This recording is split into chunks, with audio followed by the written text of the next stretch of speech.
Hi, my name is Christina Gianoplus and I'm from Wilmington, North Carolina.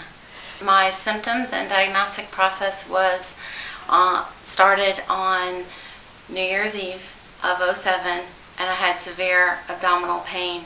I entered into the ER and thought maybe I had a bladder infection. I then, shortly after a series of tests, found out that I had stage 4 colon cancer with metastases to my liver. Basically, I was in a state of shock and in denial because I was so seemingly healthy and had very little warning signs. After I was diagnosed, I had major surgery on January 2nd that left me with an ostomy that I live with currently today. We contacted a doctor at MD Anderson at first, and the fact that we have 4 children, we thought it would be easier to stay locally, and he highly recommended Dr. Richard Goldberg.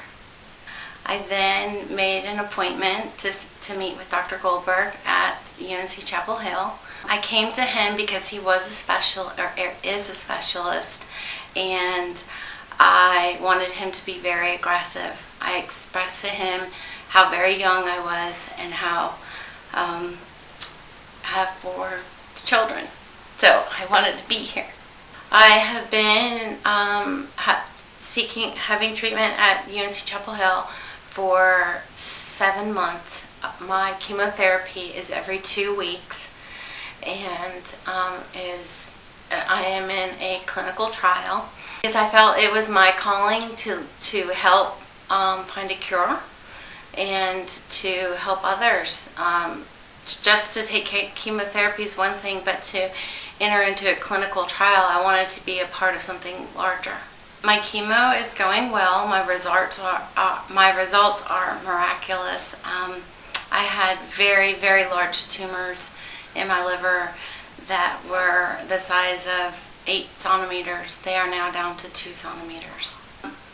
I would have to say, if you are over 50 and you have not yet gotten a colonoscopy, I urge you to do so immediately. Colon cancer can hit at any age. I'm 38 years old, and I never dreamed that I would have colon cancer.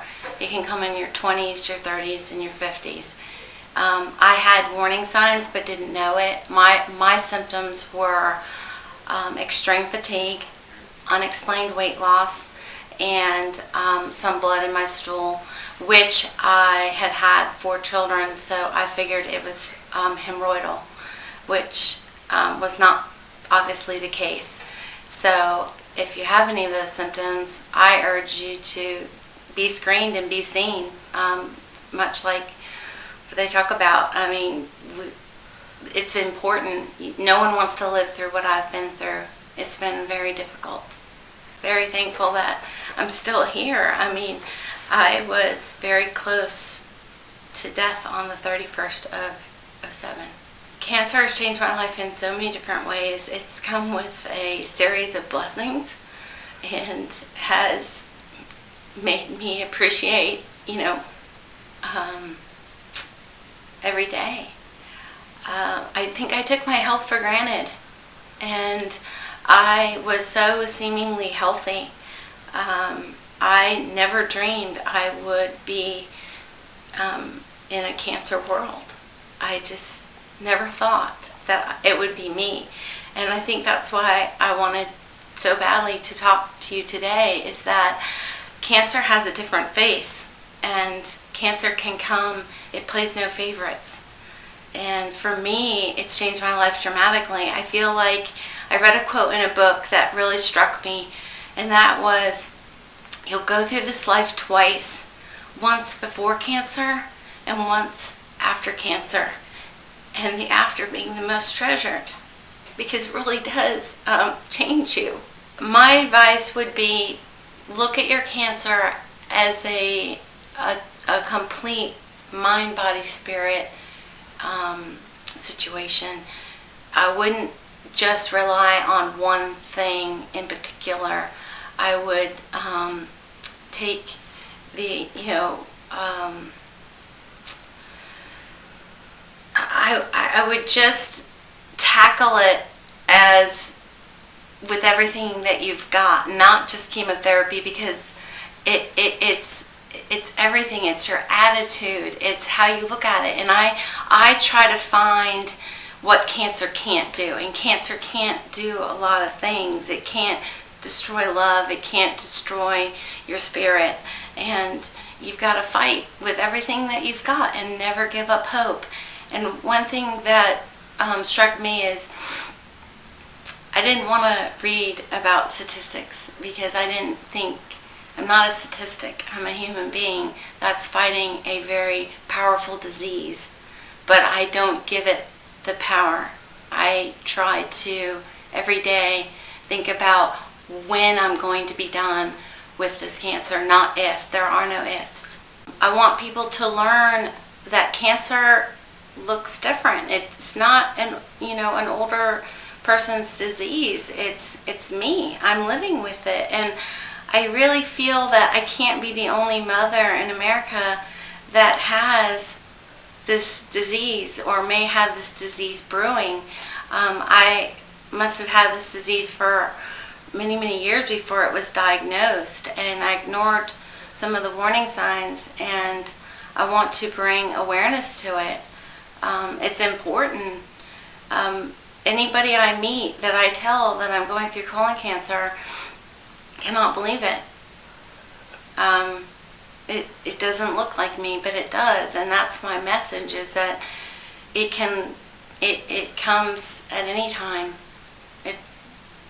It plays no favorites. What inspires me is other cancer survivors and books that I read and stories that I've heard. It inspires me to fight hard, and that's what I want other people to do, is to don't cave just because you've been newly diagnosed with cancer. Fight it with everything that you've got.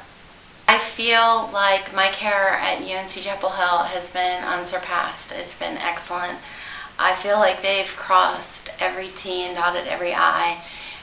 They've never made a mistake, and they have treated me like a human being and not just a number or a cancer patient. I'm, fun-loving and a mom, and they really, bring that out when I'm being treated with my chemotherapy. It's wonderful. Sometimes we laugh. It's been a wonderful experience, and I'm very thankful and very grateful to have found UNC Chapel Hill and Dr. Goldberg. Very, very much. I too echo your thoughts in that I feel extremely fortunate and blessed that we have found such incredible health care right here in our home state, because I had resolved myself to get an apartment in Houston to MD Anderson, or to get a flat in New York City for Sloan Kettering. The resource that is available to us here in our own state is a blessing beyond words. Oh, yeah, definitely. You don't know how strong you are until you have cancer. I knew I was strong, but I didn't know I was that strong.